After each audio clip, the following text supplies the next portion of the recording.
to Lifestyle Pirates with Big J and Adriano in partnership with Bio Australia. Good morning, good evening, good afternoon, and welcome to episode 80 of Lifestyle Pirates with me, Big J, and him, Adriano. Buonasera. Now, before I introduce this episode's guest, I want you to all to do me and the Italian a favour. Click on, if you're watching on subscribe, if you're watching on YouTube or you're clicking on iTunes or Spotify, just click on that little subscribe button because it helps us get some amazing guests like we have today, and also you're going to get notifications and when we've got cool shit coming up as well. So without further ado, introducing this week's Troy Sachs. Mate, welcome. Welcome. Thank you very much. How are we doing? Very well. I thought I was going to be the brightest person in the room. You have absolutely trumped me. It's all about taking attention off the leg. or the head. Yeah. Well, I try and take it off attention elsewhere. But, well, mate, thank you for coming in. We met at a networking breakfast and you gave quite a phenomenal keynote presentation. And I was certainly taken back by it. And I thought, right, I need to come and approach you. So we did the LinkedIn thing, didn't we? We did a bit of a catch up and then you're here. Here we are. Yes. Let's get on. In one word, mate, how are you feeling? Good. The Olympics are just finished. Yeah. And now we have a 2-week wait before the real show, the Paralympics. Yeah. Oh, nice. So I'm glad they had the test event and it all went quite smooth. Yeah. There won't be any swimming in the toxic river No. for our Paralympians. So, That's it's smooth sailing. Yeah. Any breakdancing? No, there's definitely no breakdancing, which... I'm glad that we're 90 seconds in and we're straight on that. Wow. Sorry. Yeah, let's... I'll drop that. Sorry, mate. I think there's enough of a spectacle with the Paralympians doing their thing to not bring attention to that. Yeah, fair enough. I mean, on that as well, I'm pleased we started the Olympics because you're right. You know, the Paris is concluding now. The Paralympians are going to be kicking off in a few weeks' time. I guess if you've just finished your campaign, so the athletes that are going to be going home, what's kind of going through their minds now? How are they feeling?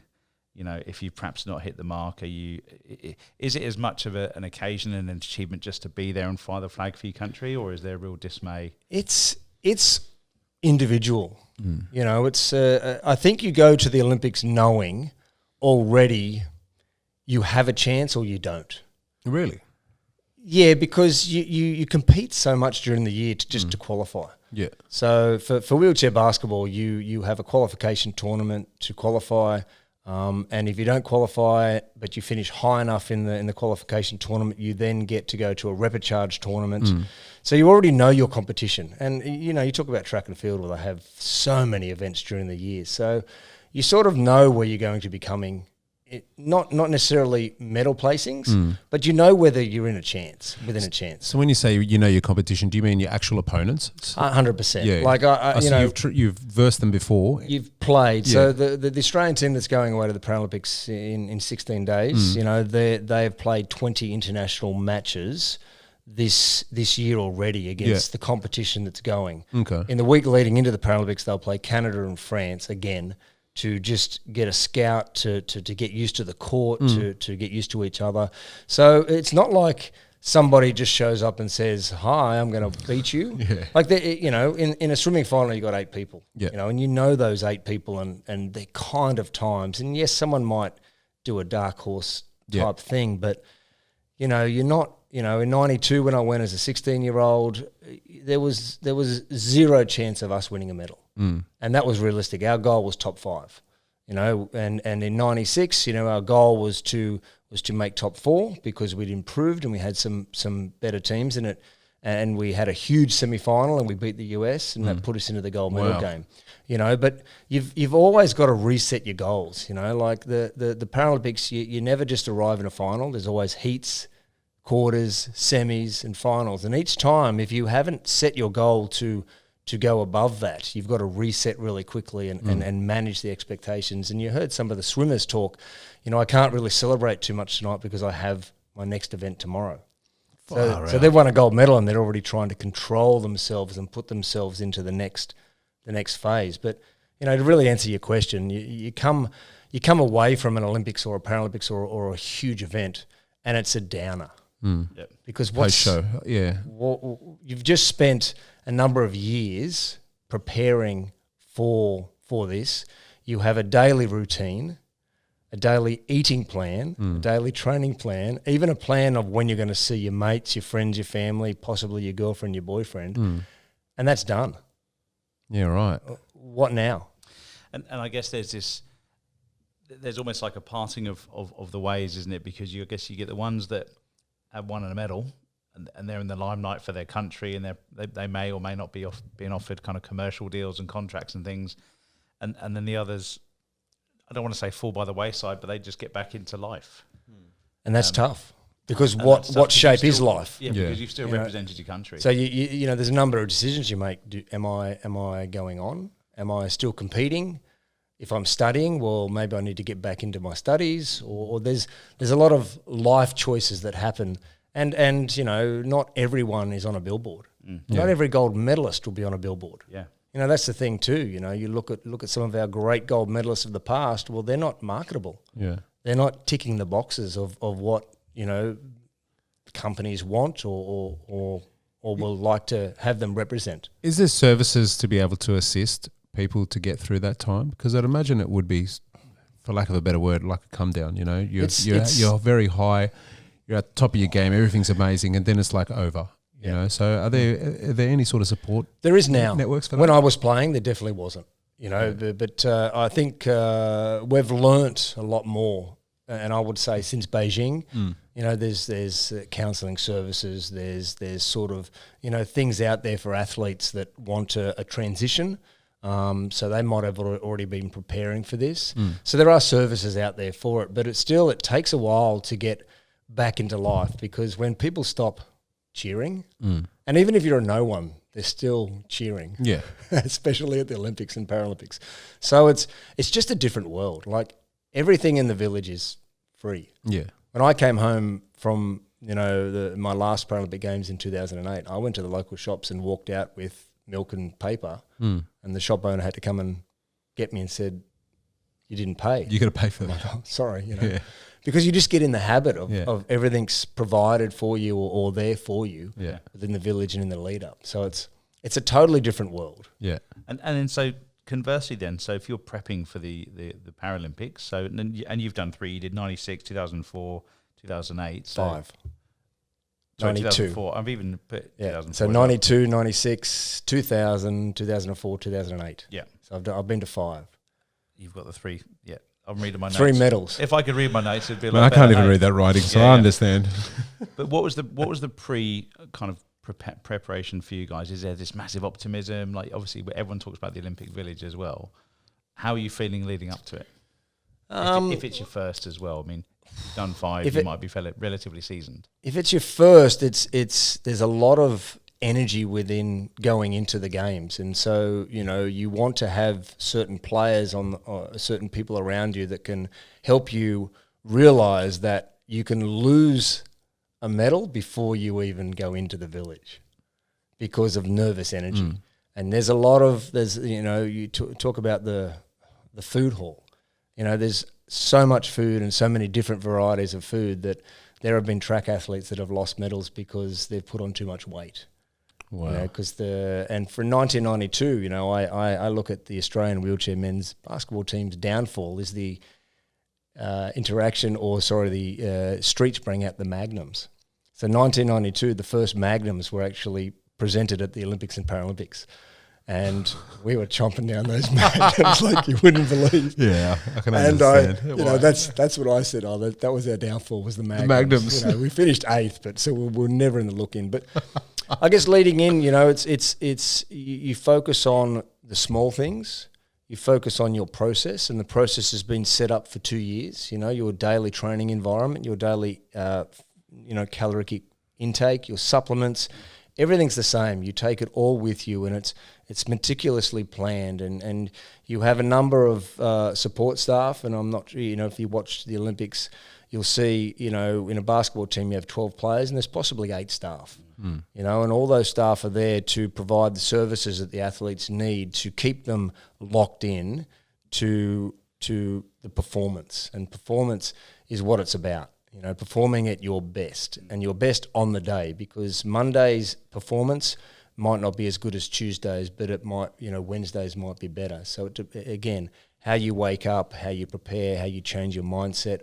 All those things are very different from a veteran to a rookie, as we call them.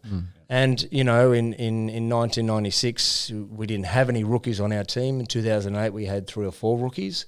So we had to manage their expectations and really hold the reins back. And you know, the catch cry was, you know, my talking to 2 of the young players was, when you win a gold medal, everything is free in and out of the village.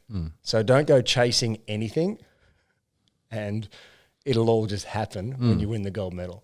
And especially because it's, you know, you got, I think there's 8,000 athletes in the village from all different countries. You know, in the Paralympics too, you know, it's a bit like the Isle of Dr. Monroe, because there is so many different disabilities and so many different makeups of, you know, amputation or sort of legs off here. There's people riding skateboards. There's people operating their wheelchairs, you know, with their mouth. And so it's such an eye-opener to what, you know, I'm an amputee, so my disability is very minimal.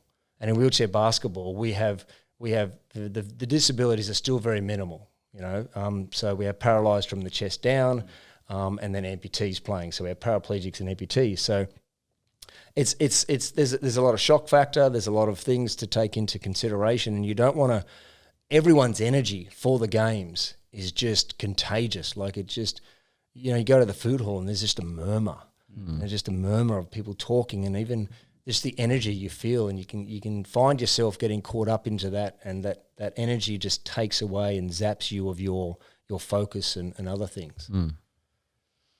Sounds awesome. That's a lot to take in. It's a beast unto itself. Yeah. And they usually say it takes a Paralympiad to I guess, you know, wear someone in. So it's very rarely that someone just comes to an Olympics or a Paralympics and wins.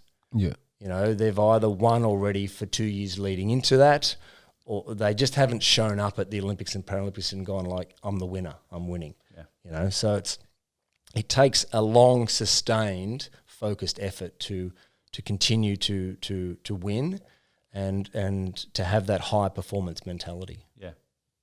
And so we're going to definitely get back to your kind of campaign, but I'm curious, why basketball? Because to your point earlier, you were born, I guess, with your tibia, deformed tibia. Yep. And then there were some challenges. I think it got amputated. I think before you were 2.5. Is that right? Yep, correct. Why basketball? It was soccer. Right. You know, so I have my parents For are our German. European crowd, that's football. Yeah, football. Sorry, of course. That's all right. So I played. My dad was East German, and my mum was German. And they both immigrated to Australia. And soccer was I guess my father's love, and my first true love. And you know, I'll be commentating on Channel 9 for the Paralympics. And when I was 6, I was on Widewater Sports playing soccer as a goalkeeper with Darryl Eastlake kicking the ball at me, you know, because I made a representative team playing goalkeeper. So soccer was my first love up until I was about 13. And then had a soccer accident where I was playing, you know, above my age group in goals for under 19s, and I got stuttered, and it sort of shattered my kneecap on my artificial leg. And when I was in hospital, there was a person that was rolling around in a wheelchair. I wouldn't say recruiting players, but he saw my artificial leg and he came in and he said, have you ever thought about wheelchair basketball? And I was like, well, can I play it with my broken patella? He's like, I don't see why not. So the doctor said, okay. So I just went and jumped in the wheelchair, and for the first time I felt equal. You know, I felt like I had these long arms, I had a long torso, and I went from being a small fish in a very, very big pond, and being really different with the artificial leg, to being the tallest. I was 6'4" at 14, the tallest fish in a very small pond. Yeah. And I played basketball, able-bodied basketball. I could dunk a basketball at that age already. I was, you know, I have an older brother who's 2.5, who's still my hardest competitor, and put a number of whoopings on me that I'll never forget. That's what brothers do. Hardening. I call it hardening. Life's hardening. Yeah. And also too, I'll you know, I was born in 75, so the prosthetic or the mobility aids that were around were archaic. You know, my leg was made of fiberglass and balsa wood. Yeah. So, you know, it was ideal. It was lumping around an anchor. So to run fast, to jump high, and all this sort of stuff, there wasn't the technology that there is now. And I sort of feel that if I was a young kid now with the technology and artificial legs, I don't think it would have ever touched wheelchair basketball.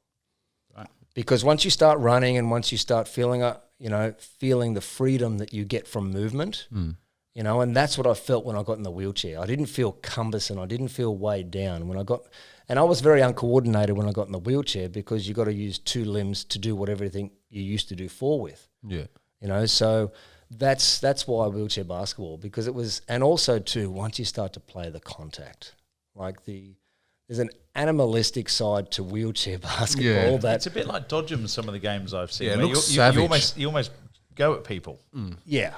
and wheelchair rugby is just like it's even worse. And wheelchair rugby is for quadriplegics or for individuals that have disability or an impairment to three limbs.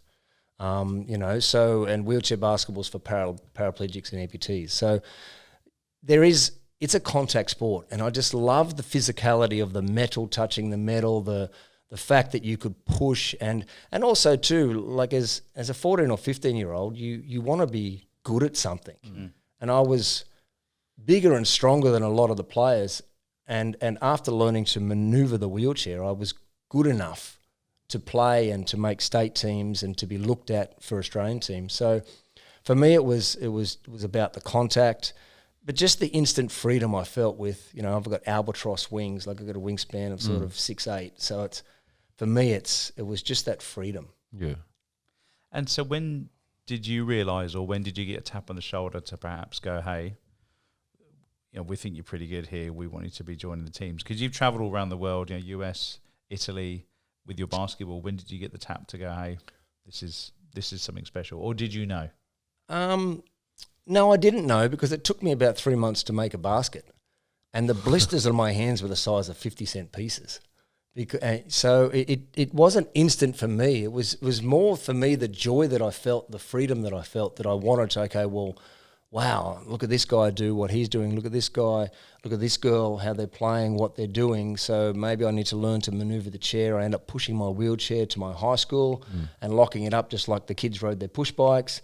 You know, it was 4.5K away, so I pushed the wheelchair on the street and learned how to maneuver it that way. Because all the people that I played with were in wheelchairs. So they had the experience of using the wheelchair during the day where I didn't. So it wasn't straight away, but because of my height, you know, there was instant sort of recognition, or people saying, oh, you've got the potential to be here. And there was a clear pathway too. Like, you didn't just show up and play for New South Wales A team. Like I made there was no junior teams. I made the B team and played in national championships and sat on the bench, you know, and ate some pine for a couple of seasons. But then once I got my hand-eye coordination, it was the Australian coach sort of, you know, said to my dad, you know, he's a chance for 92. And, you know, so as soon as he said that and my dad told me, I'm like, well, I need to train more. So, you know, I dropped out of high school with an intent to train full-time and trained full-time and pushed my wheelchair and shot baskets, you know, 6 hours a day. But the goal was, once the Paralympics were over, I was then going back to commit to year 11 and 12. And it just sort of, you know, I would jump on a bus to Adelaide on a Friday, because there was 7 players in the Australian squad in Adelaide. So I'd jump on a bus on Friday morning, sit on the bus, Greyhound bus, all the way to Adelaide, all day Friday. Was this from your home in Wollongong? Yeah. Right. Yeah. And then I would train Saturday and Sunday, and I'd jump on a bus on Monday to come home, because I wanted to train with a group of players that were way better than me. Right. You know? Wow. Because I always... torture, bus. But again, it was... Do you know what a bus is, mate? No, I've got a HR license, mate. I'll have you know. Or human resources. Yeah. So it was, you know, again, you talk about, you know, what do you do to get to a certain stage? Well, that's what I felt that I had to do. And my game improved very quickly, because, again, I had a plan, I had a training regime. It was all about shooting a certain number of shots per day, making these. So there was little steps in my ladder that I wanted to reach, even as a 15, 16-year-old, because I was born and bred down in Bulli on the South Coast, and sport at my high school was the thing. We had a number of surfing champions from Sandon Point, Bulli that went to high school, world champions, you know. So for me, it was like, well, this is something that can put me and my family on the map, you know. And I'd always have this little thing in the back of my head, you know, when you grow up with a disability, it's not easy, especially in like the late 70s, early 80s, and there was bullying and there was name calling and there was a lot of different things. But I'm like, well, you know what? Where are those guys now? Like I'm going to try and do something and bring recognition to myself, my family, my area, because the Paralympics back then, you know, we did chook raffles and sold chocolates to go to the Paralympic Games. It wasn't fully funded like it is now, you know. So it was just what I wanted to do. And I think when you're good at something, you sort of, for me, you want to be better. Yeah. And everyone said, oh, you know, who are you sort of role models in sport? And I'm like, well, let's just take a bit from this guy, a bit from this guy, a bit from this guy and make me. You know, I wanted to change the game. That was my goal from a very early on, was to change the game. Whatever I do, just change it. And, you know, we have national championships in 92. We had the national championships, and you know, I played quite well at the national championships and was on the All-Star 5, which is the best players in Australia, 5 best players in Australia. But I still wasn't selected to the Australian team. You know, and it was very interesting. And then we had a thing called the possibles versus probables, where we had 2 Canadians come out, a male and a female, and I was on the possibles. And sounds like a Friday night out with the boys, doesn't it? Gets to 11:59. You've got the probables in one corner, possibles in the other. Game on. Yeah. Happy days. Game on. Yeah. I blur the lines if I have a few more. Fucking hell. Oh, naughty. Yeah. And so we played, and the Canadian guy who unbeknownst to me was involved in a couple of US colleges. Yeah. And he sort of said, Troy, you know, I've heard about you over in Canada already, which I didn't know how that worked, because don't forget, 92, there was no email, there was no Instagram, there was none of this, you know, it was a rotary phone. Shameless self-promotion. Yeah. You know, it was all on the hard wire. Yeah. And he come out and said, look, can you shoot 3-pointers? And I said, yep. And he said, cool. So every time I yell 33, you're going to shoot a 3-pointer. And that's what I did. And it was just so easy to play his way and that way. And he sort of said, if you don't have him play at 92 to the Australian coach, we'll work something out for another country. Wow. You know, and so how does that work? Well, you sort of go and live in another country, you know, and he was the catalyst behind me after 92 moving to America to start university on a college scholarship. And so what's mum and dad's thoughts back in the day where you've been playing footy? To your point earlier on, you know, the Paralympics wasn't really funded very well, you know, so I can't imagine there's a lot of money in it for even now. Not a lot of spectacle around it, you know, all of that pomp and ceremony. What was their reaction when you said, "Hey, I'm going to be doing this"? Again, it was sort of a lead-in, because my dad would drive me from Bulli to Mount Druitt twice a week to do training with a team, and he would be talking to other players that were on the national squad, and watching me train when I'm training against them, and seeing like, well, he's beating them, he's got something faster than them, he's got some skill. My mum and dad were always, you know, again, get outside and play. Yeah. Oh, it's raining, and you know, get outside. It was a different time then, you know, and there was no quarter given in competition between my brother and I. You know, sometimes if there wasn't a winner, then you wouldn't be eating dinner. Yeah. You know, it's quite simple. Get back outside until someone wins. Yeah. Because that's what life is. You know, winners are celebrated, and you know, it's not about winning gold medals. It's just keeping about pushing and pushing and pushing further and further. And that's what my dad and mum were always about. Yeah. They're about pushing and pushing. And so for them it was, you know, like, your kid's got a disability. He's not going to the Olympics, you know. And if he does go to the Olympics, it's like, well, then do you sacrifice your Paralympic medals like Oscar? You know, Oscar went to the Olympics and didn't win the Paralympics. You know, so it's like, for me it was I think it was my thing as well, and they saw that I got confidence out of it, and it made me happy. And as a parent, you want your kids to be happy and successful, and I think that was giving it to me then in such a tough environment, And to your point earlier on about kind of growing up with a disability back in those days, and I can imagine there's still challenges for kids now, having a focal point around your training, your discipline, getting on the greyhound, your dad driving, did that help you steer away from all the other crap that could have, all the other noise, that could have maybe just got into your head a bit?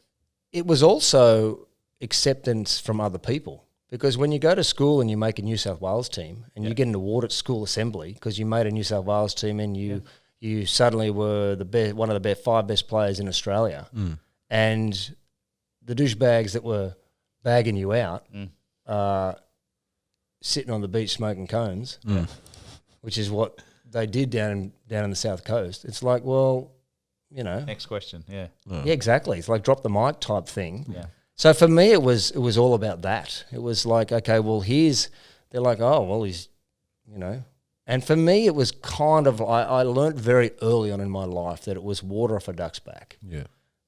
Yes, it affected me, but I channeled it into my sport. I channeled it into soccer. I channeled it into the things, athletics, throwing a shot put, which you didn't have to move, or throwing a discus. The things that I didn't have to really run, or my leg wouldn't hold me back. So I learned early on that it's just fuel for the fire. Yeah. And that sort of really helped. And my dad and mum would not allow me to sit down. It was get out and play, keep doing what you're meant to be doing. And my brother, again, like 2.5 years older, I played against his mates, and we took our licks, and they would, their favourite thing was to pull the leg off and throw the leg away. Because if you're beating them, they get a bit annoyed. So it's cruel.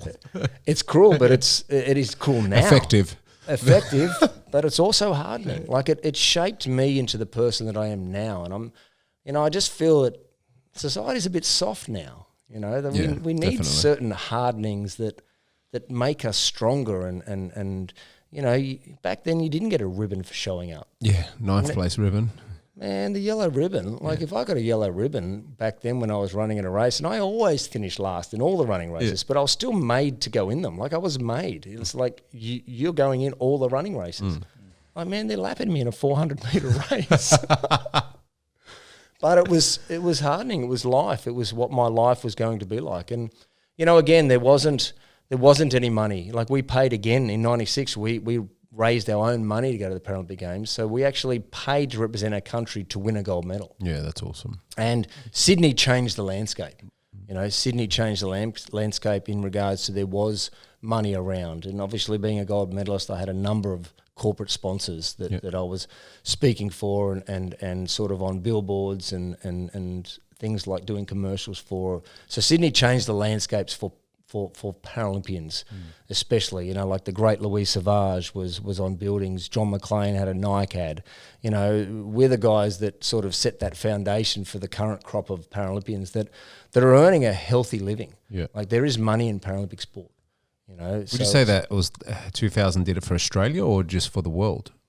I would say it was the start of the recognition. The International Olympic Committee started to look at the Paralympic Committee not as a poor cousin, as actually a legitimate sporting fixture.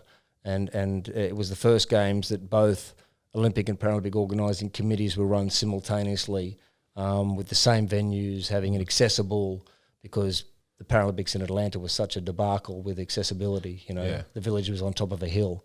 Oh, nice result. It's just, and the dorms weren't accessible to certain wheelchairs over a certain width. So all that sort of stuff was taken care of. The Disability and Diversity Act was actually followed in Australia for all. It made all the trains in New South Wales accessible. It made all the buses accessible. So having the Paralympics in Sydney made Sydney accessible, and which put it on the map as a city that was, inviting people with disabilities.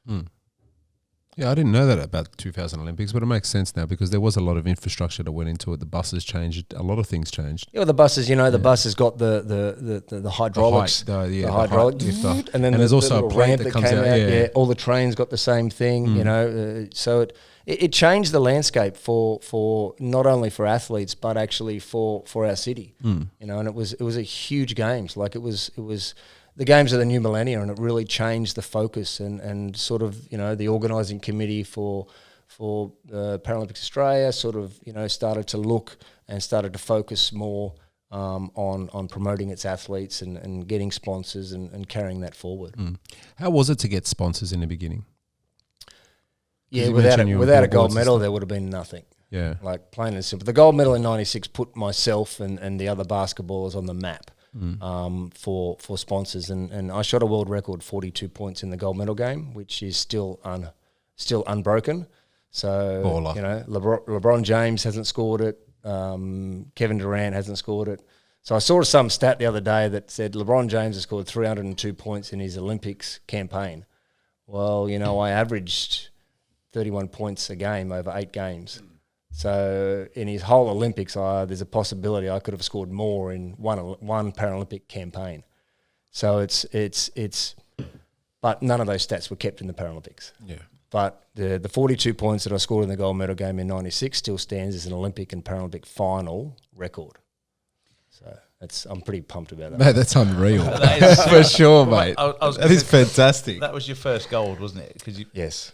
How did that feel? Because I want to go back to, and I don't want to get on a soapbox because I'm famous for getting on a soapbox sometimes on the whole softening and people, not perhaps working as hard. But how did it feel? You can get on a soapbox with me because yeah. I'm the same.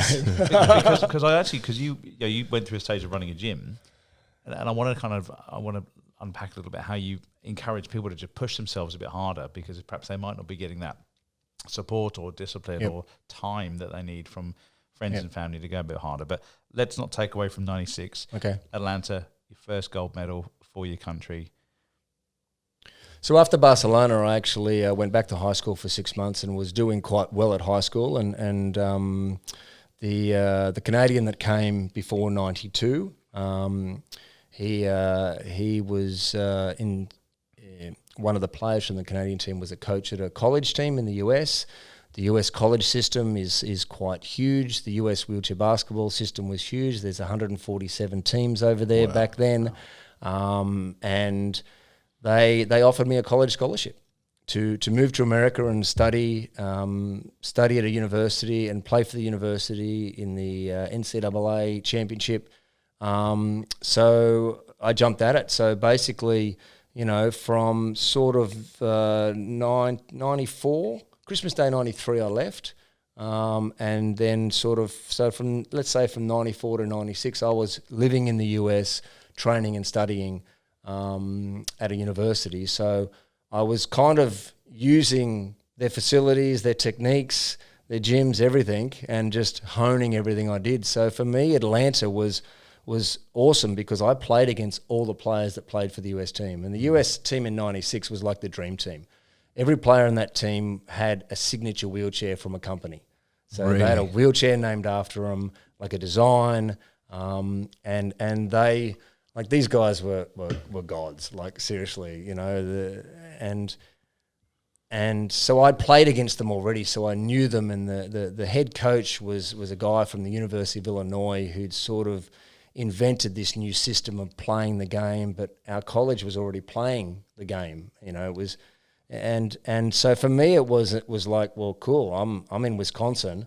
I'm just my team's coming in. We're going to Canada first for a couple of games, and we'd never beaten Canada before.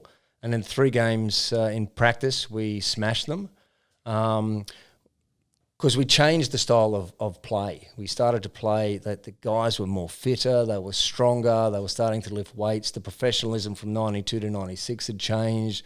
A couple of new players had come in that were a bit more aggressive, a bit more stronger, So it changed the dynamic from possibly a rehabilitation pastime in '92 to where you had to train 3-ish hours a day, let's say, or do, let's say we're doing weights, you're doing strength and conditioning, speed work and shooting to have a prerequisite of playing.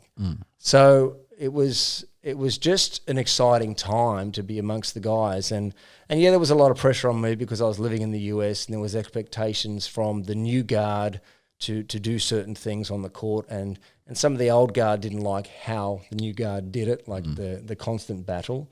But, 96 for me was I was going in there to win a gold medal. I didn't really, I know it's wrong because you play a team sport, but I really personally didn't care what the other players wanted. I was like, I'm going to will you to follow me in what I'm doing. And the coach was on board. Like, the coach was a nutter. He was such a genius in how he wanted to play. Fast, strong. He focused on all the statistics from 92 and 94, so the 92 Paralympics, 94 Worlds. Worked out that we need to shoot a certain percentage from the foul line, a certain percentage from the field, and we need to get a certain amount of layups per game. And if we do that, we win a gold medal, hands down. Not a problem. How do you work that out? Is it the same court size? 100%. Yeah. Okay. I was going to ask what the 10 feet tall is the basket, 94 feet long, 32 feet wide. I do not know what that is in meters because the court is still in feet and everything. I think the basket's 3 meters tall. So everything's exactly the same. So it was, and the coach was into it. Like, he was into the aggressive type of play, and I'm like, man, let's get it on. And it wasn't smooth sailing. Like, for us, we lost a couple of games, but we just got a groove. And for me, it was, again, I set up my daily training environment into the village. I'd been to 92 and I've eaten my fair share of Magnums, so there was none of that, none of that BS. Again, I'd been to one, I'd been to an opening ceremony, I'd enjoyed it all, and it was just time to take some names and kick some ass. And that's what we did. But it wasn't until we played. We played the quarterfinal against the Netherlands, who won the gold in 92, and they were heavily favourite. But we kept pushing and pushing and pushing, and we had that. Everyone says it's an Aussie attitude of never say die, and I'm like, I'm not sure if it is, but we just kept focusing on what we had to focus each play, and I hit the last second shot to win the game. And I didn't know it was a last second shot because I was so focused on just playing. Someone passed me the ball, I shoot it. Yeah. That was my job on the team. Like, my job was to score, was to play tough defense, intimidate and score. So you pass me the ball when I'm in range, I'm going to shoot the ball. And we won the game, and next minute everyone's on top of me celebrating because we, never made the top 4. Yeah, it was right on the buzzer. Yeah. And it was just like, what the hell? What are you doing? I thought we were up by 2 points. And we won the game. And as a young person, you dream of that sort of stuff. But it gave us the game against the US, and that was the semi-final. And for me, that's what I wanted. Like, I wanted the US because the Australian players, I wouldn't say they were scared, but intimidated maybe. But for me, it's like, man, I've been playing you guys for 2 years. Yeah. And I just said, we have to push. If we push for 40 minutes, we'll destroy them because they're and that was their dream team.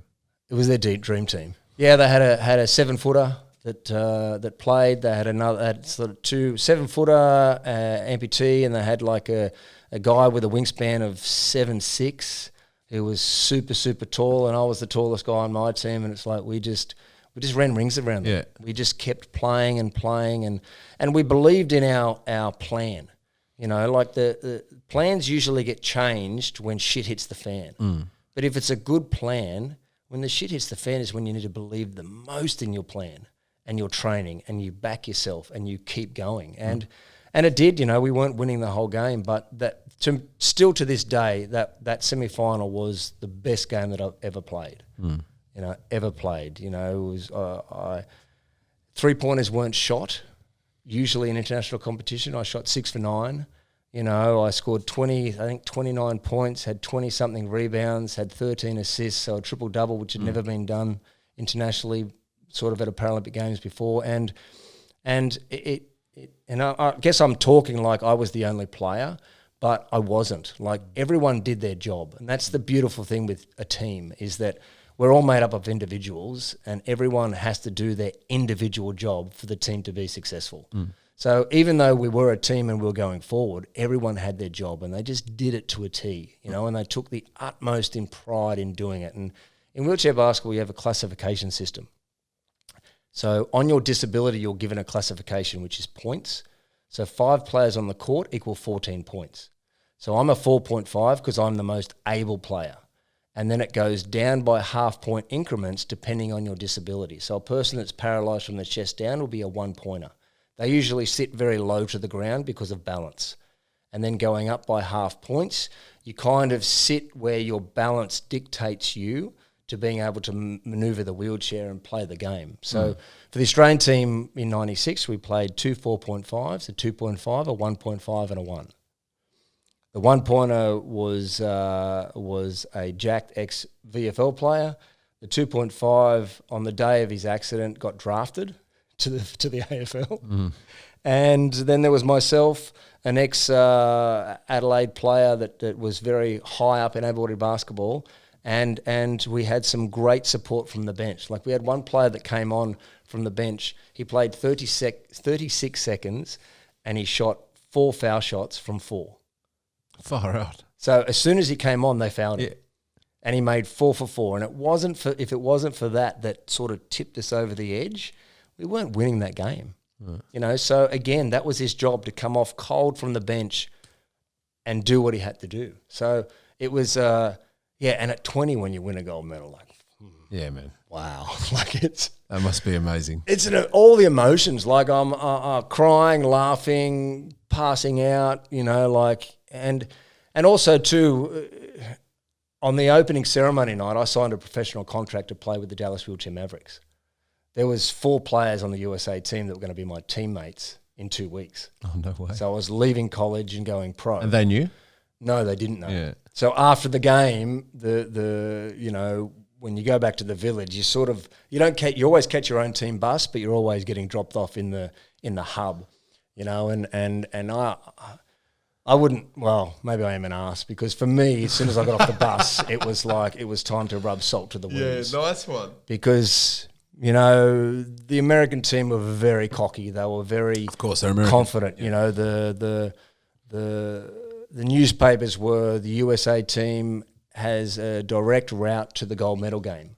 You know, so it's like, well, awesome. You forgot about me. Yeah. You know, you forgot about the boys in the team. You forgot about our spirit. You forgot about the chance that you guys might just not play good enough. You know, you might not be fit enough. Your system is old school. It's not new school. So, you know, and as I got off the bus, there was the 4 players that they got told that I was on their team. Yeah, and nice. It was like, and they came up to me and they were like, congratulations and blah, blah, blah. And I'm like, no. You don't get to talk yet. It's our world. It's my world. And you know what? To their credit, they were also, like, they'd been young once too, right? Yeah. So for me, I was excited to play with them in a couple of weeks, but it's like, you know what? We just broke your hearts. You got to have the moment. And that's what, like, we seriously broke. Like, they looked defeated. Absolute worse. Really? Worse. Like, it happened to me in Sydney. To lose at your own Paralympics when the expectations are that you will medal is soul crushing, you know, and it happened in Sydney to the boys and me, you know, and it was soul crushing. I left the next day. I went to Europe the next day to play because it was that upsetting that you lose by 1 point in a quarterfinal, where you've won some other games by so much more, that the ball rolls the wrong way, or you turn a fraction the wrong way to get a foul, or you know, shot misses, or just these things that happen, you know, that went the right way in 96 for us. Yeah. You know, and it didn't go right in 2000. So it's almost like, you know, and one of them that I knew, he sort of came to me after 2000 and sort of said, eat shit. You know what I mean? Like, yes. It's like, now you know how I felt 4 years before. But, you know, winning a gold medal at 20 years old, and it's very difficult once you finish the celebrations and you sit back and look, because at 20, having the game that I had and the tournament I had is actually what you retire on. So, and a number of players retired after 96 because it's like they'd been toiling away.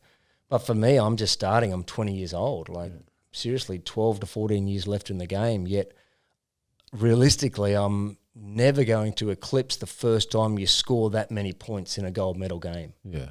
And so it was a demon that I was chasing for the next, 15, 16 years. That was always, when you put on the Australian singlet, number 5 will score 40 points. And it just wasn't like that, because, again, like I snuck up on people, and played the way I did. Well, all the techniques that I was using now, tilting the wheelchair, which was banned during the Paralympic Games in '96 because I gained advantage and it wasn't in the rules, hopping the wheelchair from side to side to manoeuvre yourself around people, so you'd go straight at them and then you'd sort of hop your wheelchair up onto the front wheels to slide forward and go past them. That's sick. Things like that. That was banned mid-competition because I was the only one doing it. But by 2000, after 4 years, everyone's learned that trick. Every Tom, Dick and Harry was doing it, and I'm like left, sort of with my tricks. Yeah. But everyone had caught up, yet we hadn't evolved as a team. Yeah. We were still doing what we were doing 4 years ago, and didn't change the players, the team, the concepts and the way we wanted to play, because we thought we were still ahead of the curve. Yeah. And we were still within the curve, but the other teams just had that 1 or 2% more. Yeah. And I think it was because everyone got to eat during Sydney. Like, everyone on the team had a sponsor. Yeah. So when you start getting those accolades and that recognition, it's like, I'm going to do an appearance tonight instead of go to training. Or I'm going to do an hour and a half instead of 2 hours. Or I'm going to shoot 520 instead of 550 shots. And if you add that up over 5 days, if you miss 5 shots a day, that's 25 shots a week. That's 100 shots a month. You 12 months, you got 1,200 shots less. Well, that's what you're meant to be shooting a day. Yeah.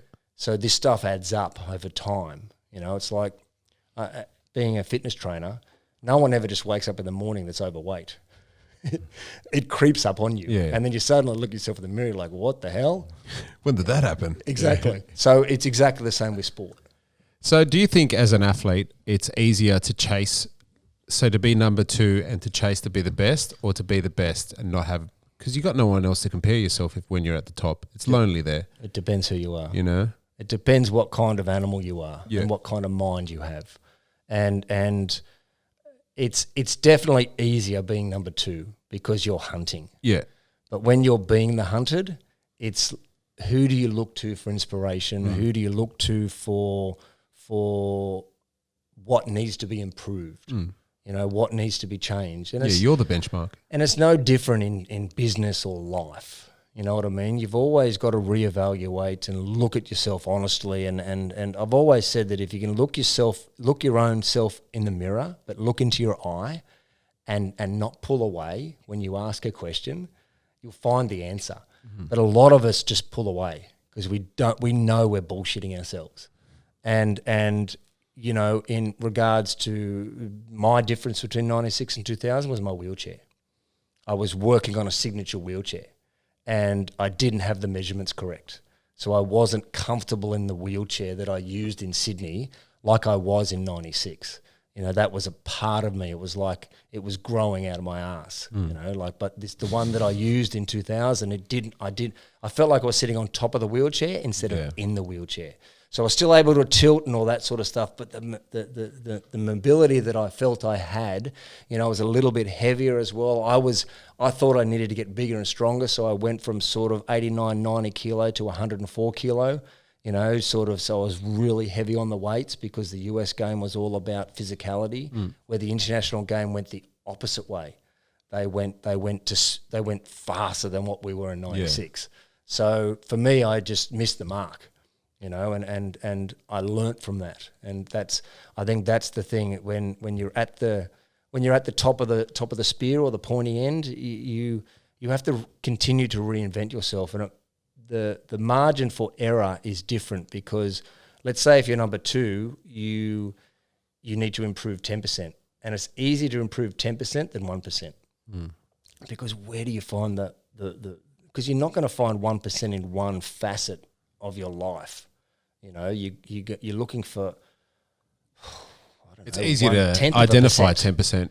You know, it's not easy to identify 1%. You know, and so if you're trying to get faster, well, how do I get faster? Do I use elastics or weights or, you know, so the identification phase, it becomes a bit cloudy, you know, and then you start asking other people, trainers or people that have played the game in the past and things like that, and they don't have the ideas, you know what I mean? So it becomes that cloudy thing of like, okay, well, I'm just going to keep on this trajectory and see what happens. You mentioned earlier on about role models. How important were they for you when you were, I guess, going your bit, and who were they? Yeah, I think the toughest thing with role models is when you outgrow them. Yeah. Because there's a point in life where the relationship between a parent and a child changes because the child becomes an adult and the parent possibly might become the child. You know, so with mentors for me, I quickly outgrew my mentors in the game of wheelchair basketball. But, you know, a huge mentor was Michael Callahan, who was a wheelchair designer, and him and I worked tirelessly together to design a wheelchair. You know, we invented new things in the wheelchair, like we put a fender around the front of the wheelchair. We were the first, I was the first to have that on my wheelchair, which protected the wheelchair and acted like an icebreaker. So when someone tried to play defense on you, they couldn't hook your wheels or your foot plate. So we developed that. We put wheels on the back of the wheelchair to stop you from tipping out, which allowed you to push your camber bar further forward, which changed the center of gravity, which allowed you to have more camber, like a Formula One racing car on the front wheels, which allowed you, instead of turning left to right, you slid from left to right.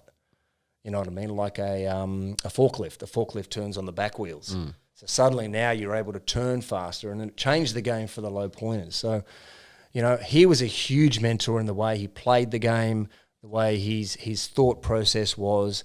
But again, once you get to a certain level, they sort of kind of drop by the wayside, or you think you're too bloody good to listen to anyone. And I think that was possibly my downfall. Is I was moving at rocket speed and dropping people off left, right, and centre.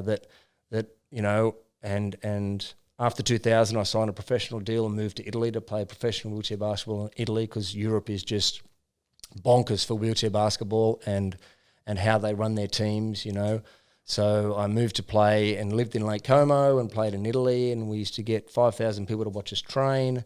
Awesome. You know, I ended up playing in Galatasaray in Turkey, sick. where, you know, we would be training on the court. You look out the window, there's Harry Kuehl. Harry Kuehl was there at the same time, you know, and so I played at these big clubs. So again, you know, you look around the clubs and you sign a contract as professional. Well, they're expecting you to score 30 points a game, grab 20 rebounds, but you look to your left and right and there's not many people that are there. So I became other people's mentors, but I really didn't have any. You know, my dad was a driving force behind, you know, my aggression and my sort of, you know, competitive spirit. Mum was always there for a cuddle, and my brother was always there to kick my ass, you know. So I think I was going to say there's your dream team. Yeah, exactly. But again, you know, as you get to 20, 21, you know, in sport, I didn't have a single coach because I was playing on so many different teams. I was playing the Australian season, the European season, then the international season, and the coaches would always change and usually, you know, ask me what we should be doing as a team, you know, except for the Australian coach. So, you know, and then once the mentors stopped playing at a certain level, they were sort of like, well, you know, help me get on the team by just using your name. Yep. So, you know, it became sort of a bit difficult to have. And I wasn't arrogant, but I think the bullying that went on younger in my years, I didn't listen too well. Like, you know, I wasn't the greatest of listeners. You know, referees were enemy number one. Anyone in authority was enemy number one, and including, you know, in Europe, including team owners. You know, like if they got on my wrong side, it's like, cool, man, I'm going to score and I'm going to score. And then when I leave your team, I'm going to wear your singlet under my new singlet team. And when we beat you in the European final, I'm going to take it off and give you what's for. So for me, it was all about taking names and winning, because I I had this insatiable thirst for just kicking ass and winning. And if, Athens was silver medal got left in the village. I remember you saying that, yeah. It got left in the bedside table in the village. Intentionally? It's silver. Yeah. You don't win silver medals. In basketball, in team sport, you don't win silver medals. There's only 2 teams left. Yeah. It's a yellow ribbon. It's a consolation prize. Yeah. Participation. Fuck. But now... Still an Olympic medal, bro. It's a Paralympic medal, but the significance is the same. But now as a 48-year-old person, I cherish that silver medal as much as I do the golds, because what it taught me for 2008, but it got recovered and returned to me, but it was just my mindset. It's like, man, there's only 2 teams left, and we got a silver medal. Whatever. Yeah. So it was. But I think that's been your driver, though, hasn't it? That kind of not settling for anything other than the best or being first, and I think, again, circling back on a previous point, that might be the difference between a lot of athletes and a lot of people that win in business and in life and that are successful, is just that thirst and hunger and desire to just keep going. There's a reason people are successful. Yeah. And it doesn't matter what avenue, whether it's motherhood, fatherhood, business, sport. There's a reason why, and they say that athletes are deranged or there's something wrong with us because we don't have an off switch. Well, look at the leaders in business. Do they have an off switch? Like, to be successful, you have to have a thirst to not necessarily win at all costs, because I think business is different, and anyone that says sort of because you're successful at sport, you can be successful at business, I think it's different. I think business is a long game. I think there's an attitude, or there's a mental capacity, or there's planning. There's definitely similarities. But there's also rules in sport and not necessarily rules in business. Yeah, and the job in sport is to push those rules to the boundaries. Yeah. And for me, it was all about breaking a glass ceiling. Yeah. Because I wanted to be recognised as a basketballer. I wanted to be recognised as one of the best basketballers ever to play the game. The wheelchair was my gym shoe. Yeah. I didn't use the wheelchair during the day. I sat in the wheelchair to play my sport. And for me, it was to make able-bodied people recognise the sport of wheelchair basketball as a sport, and get able-bodied people playing the game. Because once they sat in the wheelchair and started to play wheelchair basketball, they would fall in love with it because of the speed, the contact, all the things that I fell in love with. But you're exactly right. Like, there's, the winning or the success. And now as I get older, my definition of winning and success has changed from when I played sport. And I think the silver medal helped that come to fruition, because between 2004 and 2008, I had a number of injuries, and 2 shoulder reconstructions, and there wasn't much time on the court. I had hand reconstructions, so there was a lot of time to change the way I trained, and I sort of spent less time on the basketball court and in the wheelchair and more time in the gym, and then sort of peaked my shooting a month before the Paralympic Games, and also my role changed. I became a bench player in 2008. So for me, it was like, well, if I'm playing on the bench, I remember a guy that hit 4 foul shots in 36 seconds from cold. I'm like, I don't need to train that way. I actually need to practice shooting cold. So getting myself hot and warm wasn't a good thing, because I wasn't going to be that. That wasn't my job anymore. So, again, for me, it was winning and being successful, but also too, I sort of came from nothing. My family was a family of immigrants, and my mum and dad had DNA of hard work, and for me, it was all about hard work. And that was the journey too. Like, if I didn't work hard and was successful, it didn't taste as good. Like what they say, a beer tastes great after a hard day's work. Yeah. I don't drink, so I don't know. So for me, it's, a pink lemonade. True. Yeah. It does taste good. Yeah, it's great. So I think it's, in today's society, it's like, what is winning and what is success, and to be, I think success is more important than winning, because success is over months and years and decades. That's what success is. Winning is winning a contract or winning a game. I was part of a team that won some gold medals, but to consistently do that, like, the USA women's basketball team, 6 in a row, that sort of stuff, to continue to have that pathway or that infrastructure, I think that's where business comes in, and I think the people that want to be successful have to have that appetite, but also a thirst for knowledge, Yeah, absolutely. and an understanding of change. For me, I still want to change the game. Like, we have some great Paralympians out there that are being marketed by the Paralympic Committee and what's coming up in 16 days. But after the games are done, will they still be in the public eye? And that's the challenge for the Paralympic Committee and athletes with a disability is that we need to be recognised in society for who and what we are. But I don't think sport is just the reason you should get recognised. Just because you win a gold medal, you're on billboards and that sort of stuff. For me, the Paralympians that are going to actually take us into LA and into 2032, they have something else about them. We need to have social inclusion, social acceptance and all that sort of stuff. And I think that the people that are going to talk about those issues are going to be the figureheads of let's say our mob, the mob of people with disabilities. Well, I think that was, Dylan Alcott won, Australian of the Year a few years ago. That gave him a massive platform, didn't it?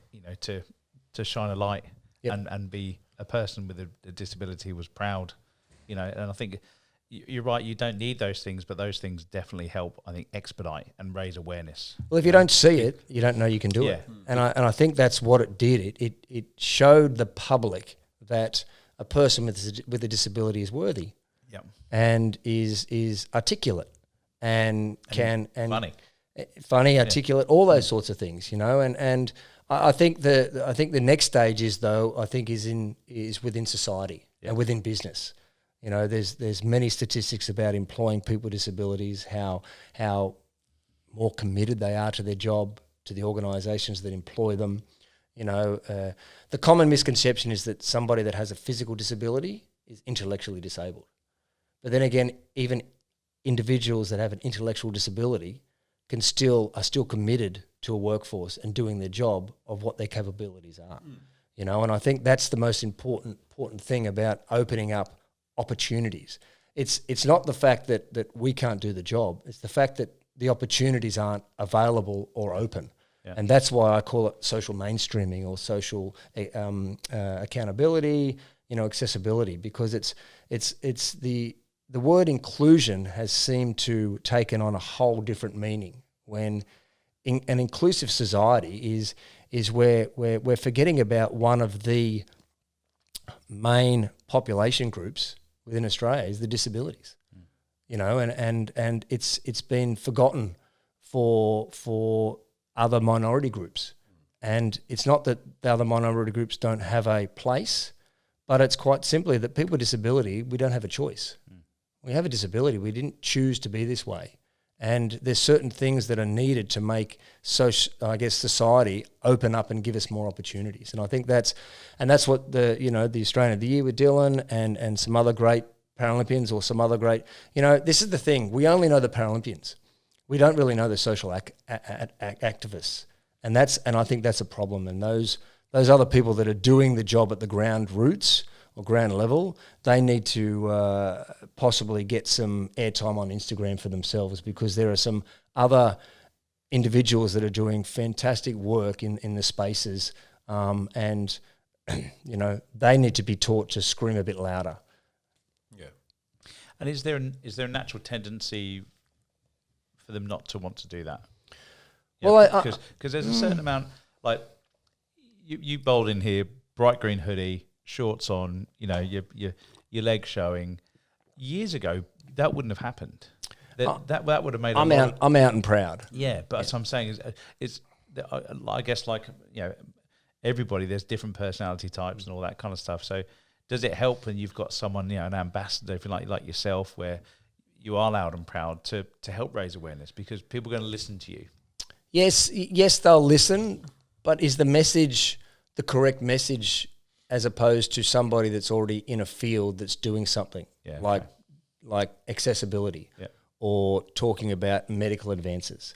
I don't have the experiences but I'm trying to bring light to it, and I think that's where social media has been, such an interesting, for me it's interesting. I'm 48 years old and I just think the people that have a huge following on Instagram, I've got a book at home sitting there that's been written with an author and I still can't get past chapter 3. Because every time I start reading my own story, I'm like, you're a tosser. Every time I post on Instagram, I think, God, you're a moron. Yeah. Who wants to see this shit? Yeah. But do you know what I mean? So it's like it's a confidence level too. It's I call it shameless self-promotion, and it's difficult for myself to do because I was always taught never to scream about yourself. Let other people create the legend on your behalf. Yeah, and that's not the way it is anymore. So I need to get with the times and start screaming louder. Because, I feel I have a message. I feel I have a good message. But my message is I want people to be active. I want people to win, and be successful. Because I do a lot of running now, trail running, long distance running, 100 miles, 100 kilometres. I'm never going to win a race against any able-bodied individual. I beat able-bodied people in the races, but I'm never going to win. But for me, it's about pushing my own boundaries, pushing myself, seeing how fast I can go, see how many breaks I don't need to take, counting the calories, changing the legs, all this sort of stuff to me is being successful. So, it's different to Paralympic sport because you go to Paralympic sport, again, it's only about winning. Every Paralympian that's going to the Paralympics has a plan of winning a medal. Like that's the reason they go. They're not there for experience. They're not there from anything. Like this is government-funded sport, and they're there to win. So that's, for me, when I run now, I run for participation. Yeah. I run to be active. I want to encourage. Remember Norm from Life Be In It? Well, you guys not that old. No. Okay, well, he was the guy that wore the stubbies and the terry toweling hat, and Life Be In It had these ads on TV about getting active. And he wore the zinc, and for me, I think I remember. Yeah, for me, it's about getting people off the couch, and off their phones and outside participating in activity, because the most underprescribed medication is exercise. Yeah, totally agree. The more you move, the better chemicals that come into your body. The happier we are. Our body was meant to move, and I think that through movement comes freedom and comes acceptance. And I think if we can have events that include people with disabilities and able-bodied people, the stigma drops away straight away. And so for me, that's my mission now, because I love physical activity. So it's to try and get people of all walks of life active and off their ass and off the couch and off the phones and outside, because outside is free. You need a pair of joggers. You don't even need a pair of joggers. Put your thongs on and get outside and go for a 5-minute walk, because it's free 24/7. Yep. 365. So that's for me now is where I'm trying to focus my energies on creating environments that people with disabilities can come and participate in activities like rock climbing. Yep. I have a foundation and we do rock climbing. We do pickleball. Yeah, the Reef Foundation. Yep. And we do pickleball, rock climbing. We're working on a men's amputee camp. We're working on kayaking and canoeing. So if you're a quadriplegic, you can come and we'll hoist you into a canoe and take you out into the water to experience things that you possibly would never have done before, but also too to get you out into the open and smell fresh air, because it's the best therapy that you can have. I love it, mate. That's a great note to finish on. Because I can imagine there's a lot of people sitting at home listening to this, and they've probably been scrolling Instagram all day, or they've been binging Netflix, and hopefully it motivates them to get outside. How do people get involved if they want to talk to you, engage, maybe learn a bit more about your foundation? Yeah, so they can look me up on Instagram. So the handle is Sachs Troy, or on Facebook Messenger, Troy Sachs, or Google the Foundation, REE, and leave us a message on that. We have some fundraisers coming up. I'm actually going to try and break a treadmill world record for 50 kilometres, so the fastest 50-kilometre treadmill run by an amputee. And that'll be done at the Australian Fitness Expo in October at the ICC. Nice. On the main stage, so if I fuck up, I'm in trouble. It's going to be embarrassing. Yeah. Well, mate, we'll include all the links. Yeah, we'll put all the links in. Awesome. there as well. Thank you. Thank you for coming on and telling your story. I feel like we've just scratched the surface. Yeah, I that think was we could have sat fantastic. here for a hell of a lot longer. Mate, I think you're certainly a gold medal winner for everybody.